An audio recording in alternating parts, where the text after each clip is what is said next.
New Delhi, you're watching DD India Live, India's voice to the world. I'm Lipakshi Khurana, coming up in the next 30 minutes.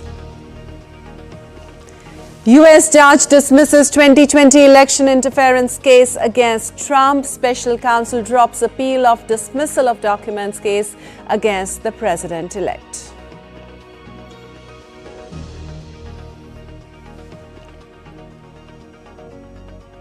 Israeli cabinet to meet in Tel Aviv to discuss and vote on a ceasefire deal with Hezbollah. US-led committee to oversee implementation of 60-day truce being proposed. In Bangladesh, protests break out in capital Dhaka after ISKCON leader arrested in sedition charges.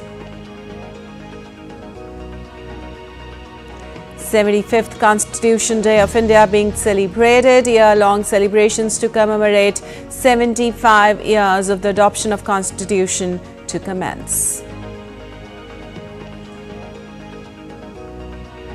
And 13-year-old Vaibhav Suryavanshi becomes the youngest player in the history of Indian Premier League. Rajasthan Royals secure his place with a whopping $11 million contract.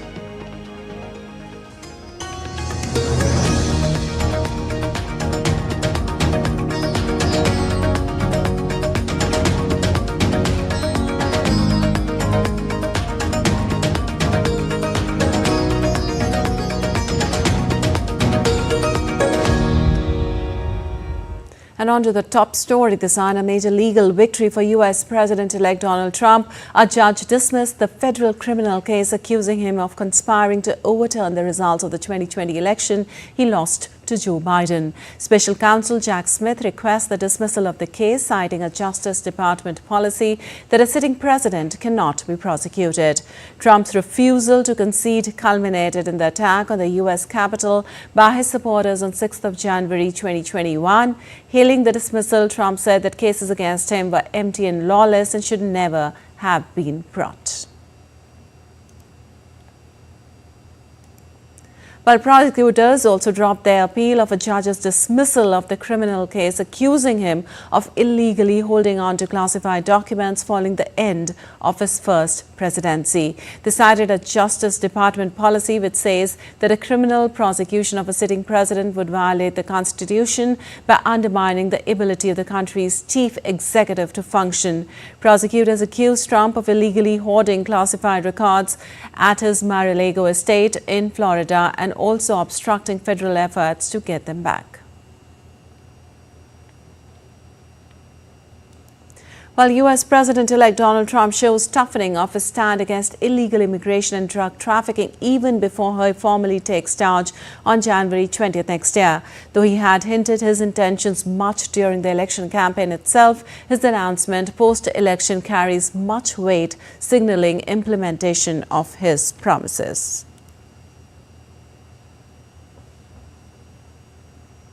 And on Monday, using his personal social media page, Truth Social, Trump took on China, Mexico and Canada for their actions hurting U.S. interests. He said he would impose 25% tariff on all imports from Mexico and Canada as one of his first actions upon becoming U.S. president. He said drugs, in particular fentanyl, were pouring into USA mostly through Mexico, and illegal immigrants are crossing to USA through Canada. In another post, he also vowed to add a 10% tariff on China over the country's alleged lack of action on drug trafficking to the United States. Trump said until such time as they stop, his government would be charging tariff above any additional tariffs on all of their products coming into the United States of America. And updates from West Asia conflict now. The Israeli cabinet will meet on Tuesday to discuss a ceasefire deal with Hezbollah. The meeting comes after Israeli Prime Minister Benjamin Netanyahu gave his in-principle approval to the plan. Netanyahu signaled his potential approval for the emerging ceasefire with Hezbollah during a security consultation with Israeli officials on Sunday night. Netanyahu's spokesperson said the Israeli cabinet will vote on the proposed deal on Tuesday, and it is expected to pass. United States envoy Amos Hochstein said in Beirut last week that a ceasefire deal between Israel and Lebanon was within our grasp, but that it was ultimately the decision of the parties. Also, Israel's National Security Minister Itamar Ben-Gvir has expressed strong opposition to the deal, calling it a big mistake and a historic missed opportunity to eradicate Hezbollah.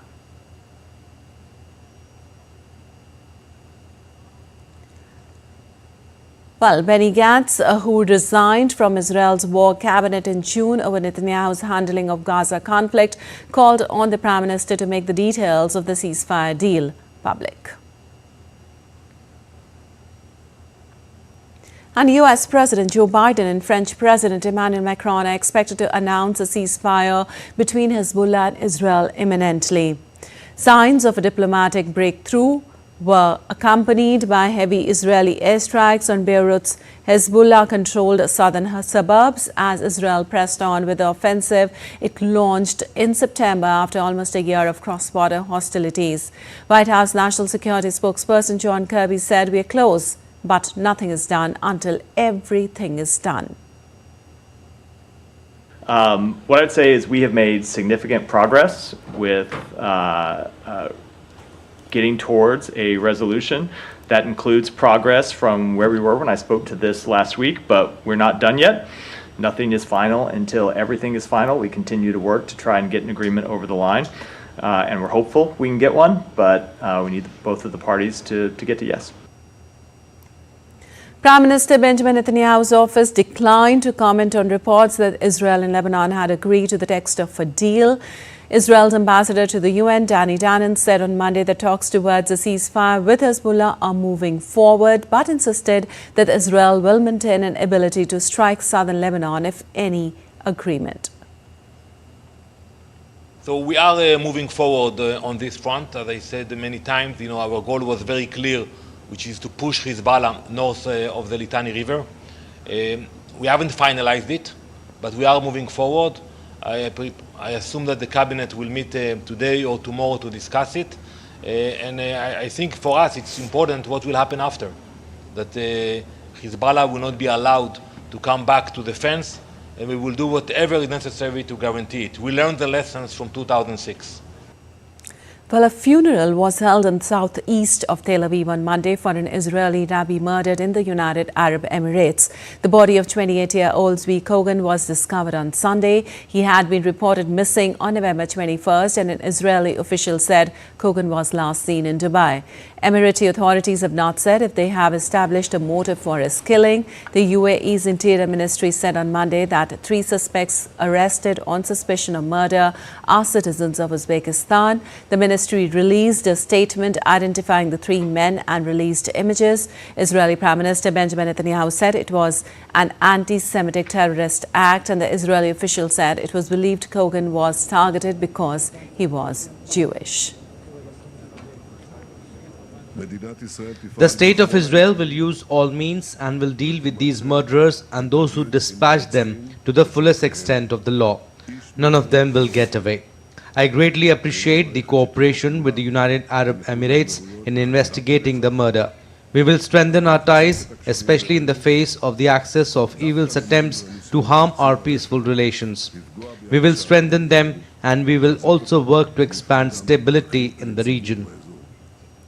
And moving on to Bangladesh now, protests broke out in capital Dhaka hours after the Dhaka Metropolitan Police arrested ISKCON leader Chinmoy Krishna Das at Dhaka airport. The protesters had come to the Sehbag neighbourhood of the city demanding release of ISKCON leader in Bangladesh. The International Society for Krishna Consciousness has meanwhile urged the Indian government to take immediate steps seeking the release of ISKCON leader.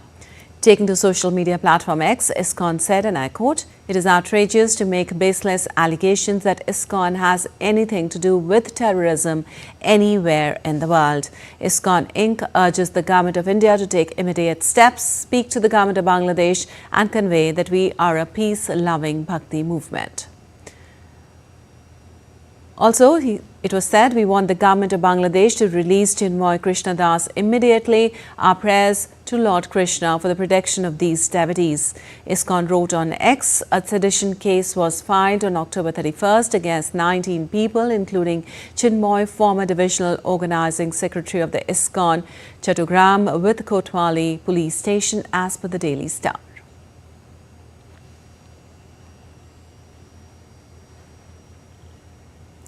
And Romania and Uruguay came out to vote and to select their next president. Romanians voters in the capital, Bucharest, turned out to choose a successor to outgoing centrist President Klaus Iohannis, who is completing his second and final term. Meanwhile, in Uruguay, the centre-left opposition candidate Armando Orsi secured victory in the presidential election. DD India's Rahul Upadhyay brings us more on this. It was election weekend for Romania and Uruguay as they came out to vote and choose their next president. Romanians turned out to vote in the capital Bucharest on Sunday to replace outgoing centrist Klaus Iohannis, who is at the end of his second and last term. Calin Georgescu, a hard-right Romanian politician and known NATO critic, has emerged as a surprising contender in the upcoming presidential runoff election. Georgescu was in pole position with 22.94% of the ballot, while centre-right contender Elena Lasconi was second with 19.16%. I am happy that he is honest, is facing reality, and I wish him good luck. The president, who is limited to 2 5-year terms, has a semi-executive role which includes heading Romania's armed forces and chairing the Supreme Defense Council that decides on military aid.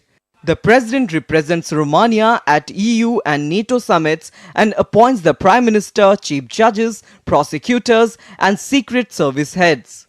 The current head of state, Klaus Iohannis, won power in 2014 on a promise to bolster the fight against endemic corruption. Russia has issued a remark in which they said that they did not know much about a pro-Moscow Romanian politician who is in pole position to become the EU member's next president.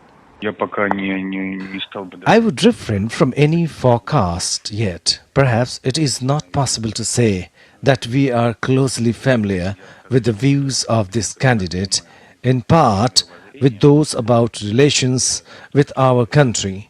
We are well aware of the Romanians' current leadership. It is not a friendly country for us. So we will be watching the further development of electoral process and who is going to win. Uruguay's centre-left opposition candidate Armando Orsi secured victory in the presidential election with 99% of the votes tallied in a second-round race. Armando Orsi secured a small but comfortable margin of 49.81% of the vote to conservative Alvaro Delgado's 45.90%. I am going to be the president who builds a more integrated society, a more integrated country, where in addition, despite the differences, no one can ever be left behind from an economic, social and also political point of view. Both Delgado and Uruguay's president, fellow National Party member Luis Lacalle Pou, conceded the election, swiftly congratulating Orsi and offering to help with the transition after results signaled a victory for the centre-left. Rahul Upadhyay's report for DD India. And some weather updates now. Heavy downpours, flash floods and severe waterlogging have caused severe damages across many European countries. A video footage showed roads turned into rivers in Northampton after Storm Bert battered the country over the weekend. The widespread floodings has also claimed 4 lives. Over 200 flood warnings were issued across England and Wales, while trains from London to the southwest were cancelled. Moreover, the rail services in central England were also severely disrupted. The weather officials have warned of strong winds in northern Scotland till Monday. And a new atmospheric river is forecast to bring heavy rain and significant snowfall to California starting on Monday, November 25th, 2024. Potential flash floods and major winter storm impacts are also expected in central and southern regions. Satellite images on Monday showed a large storm funneling more rainy weather into central and southern parts. Heavy snow up to 3 to 4 feet was also forecast for high elevations in the Sierra Nevada mountains. And still to come in this edition of DD India Live. President Murmu to address Parliament's special session to celebrate 75 years of the adoption of Constitution of India. India marks the 16th anniversary of 26/11 Mumbai terror attacks. Also, India observes National Milk Day on the birth anniversary of Dr. Varghese Kurian, known as the father of the White Revolution in India.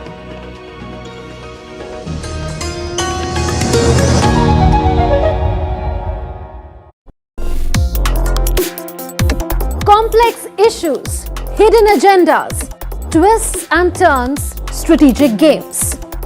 We think all dots are linked. We just need to connect them. Join me every week as I connect the dots to unravel hidden designs in statecraft, mysteries, and decode issues that matter to you. Watch Connecting the Dots with me at these times on DD India.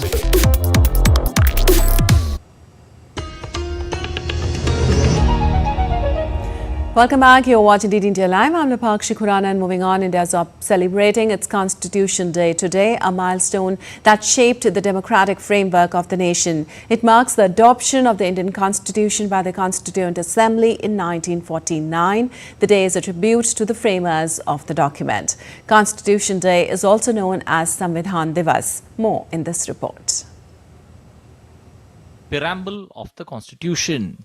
We, the people of India, have solemnly resolved to constitute India into a sovereign, socialist, secular, democratic republic and to secure to all its citizens justice, social, economic and political, liberty of thought, expression, belief, faith and worship, equality of status and of opportunity, and to promote among them all fraternity, assuring the dignity of the individual and the unity and integrity of the nation. In our Constituent Assembly, this 26th day of November 1949, do hereby adopt, enact and give to ourselves this Constitution. 75 years ago, on 26th of November 1949, in the Central Hall of Parliament building, through the members of the Constituent Assembly, we the people of India adopted, enacted and gave to ourselves the constitutions.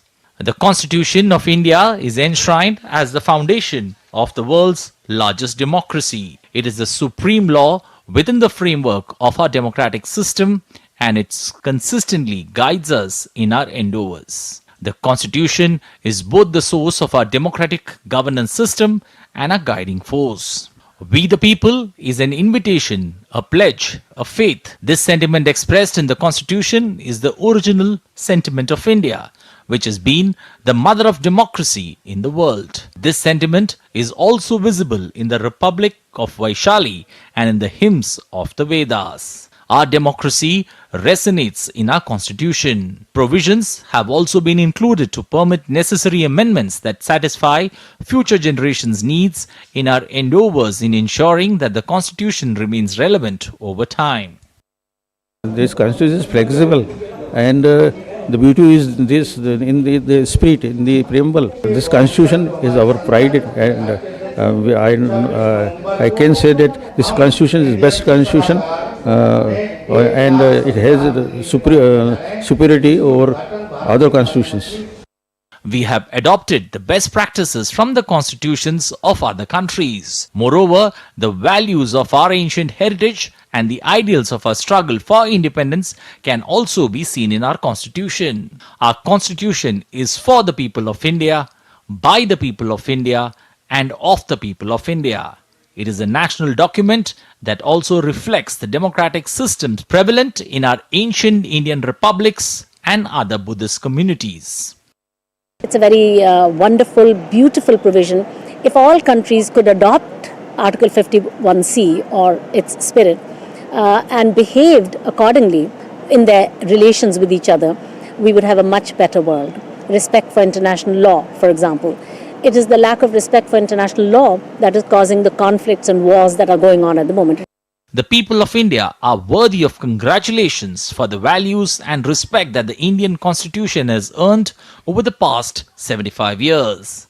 Similarly, the three branches of the central and state governments, namely the legislature, the executive and the judiciary, are deserving of congratulations. Strengthening the relationship and coordination between the union and the states, India's journey towards cooperative federalism is a living example of the dynamism of our constitution.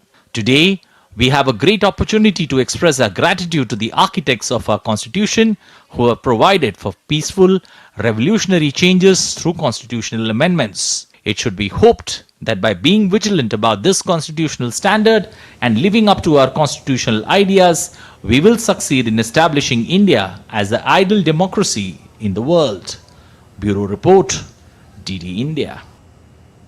And India's President Draupadi Murmu will address a special joint sitting of Parliament at the Central Hall of the Old Parliament building on Tuesday to mark 75 years of the Constitution. Prime Minister Narendra Modi, Vice President Jagdeep Dhankar and Lok Sabha Speaker Om Birla will attend the celebrations. As part of the celebrations, a commemorative coin and stamp will be released to mark the 75th anniversary of the adoption of the Indian Constitution.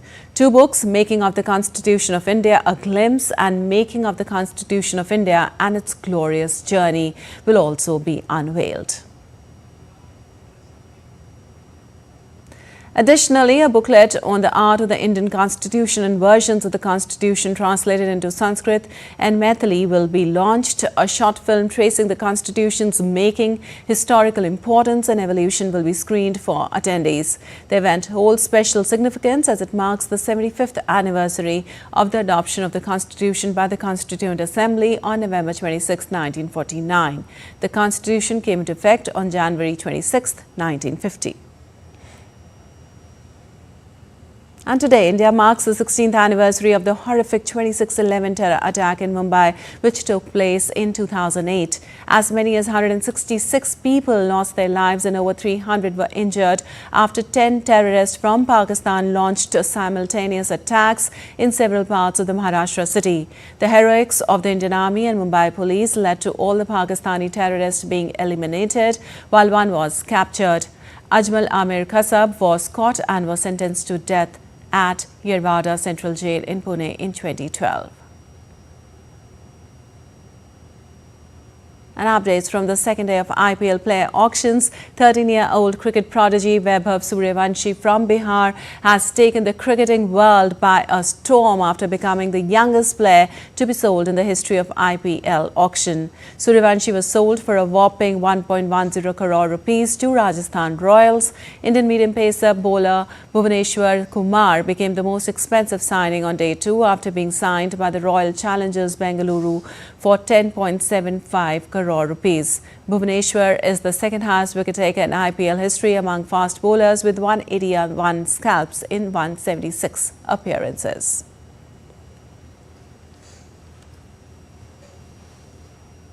And every year since 2001, June 1st is observed as the World Milk Day by Food and Agriculture Organization of the United Nations to acknowledge the importance of milk as a global food and to celebrate the dairy sector. Well, in India, the birthday of Dr. Vaibhav Suryavanshi on November 26th is observed as the National Milk Day, who's popularly known as the father of the White Revolution in India. Here's more. November 26th is celebrated as the National Milk Day to commemorate the birth anniversary of Dr. Suryavanshi, who is known as the father of White Revolution in India. According to official data, India ranks first in global milk production. And milk production is growing at the compound annual growth rate of about 6% over the past 9 years, from 146.31 million tons during 2014-15 to 230.58 million tons during 2022-23. Dr. Kurian was born on November 26, 1921 in Calicut, which is now Kozhikode in the southern state of Kerala. Looking at the struggle of milk farmers in Anand, he along with others started the milk cooperative movement in the region, which was registered under the name of Kaira District Cooperative Milk Producers Union Limited, which was later renamed to now popular Amul. He worked towards bringing a white revolution in India and executed the much-needed program of Operation Flood. Under his leadership, many important institutions were established: the Gujarat Cooperative Milk Marketing Federation Limited and the National Dairy Development Board.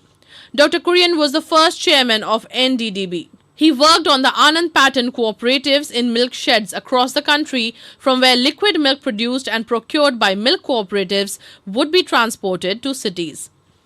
Dairy is the largest agricultural commodity that contributes to 5% of the national economy.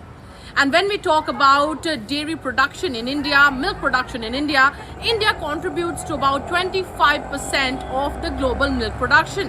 That makes India the biggest milk producer in the world. Further, to encourage farmers to take up productivity enhancement of indigenous breeds of milk animals in a scientific manner and to motivate cooperative and milk producer companies, the Government of India is conferring the prestigious National Gopal Ratna Awards on the occasion of National Milk Day. Meghna Dev's report, DD India. All right, that's all for this edition of DD India Live. But let us know your thoughts on the news of the day. For those on the go, you can get all the latest news and updates from India and across the world on the DD India mobile app. The app is available on both Android and iOS platforms. Scan the QR code on the screen to download now. We'll be back with more news as it breaks here on DD India. Lipakshi Kurana from all of us here in Delhi. Thanks for watching DD India Live.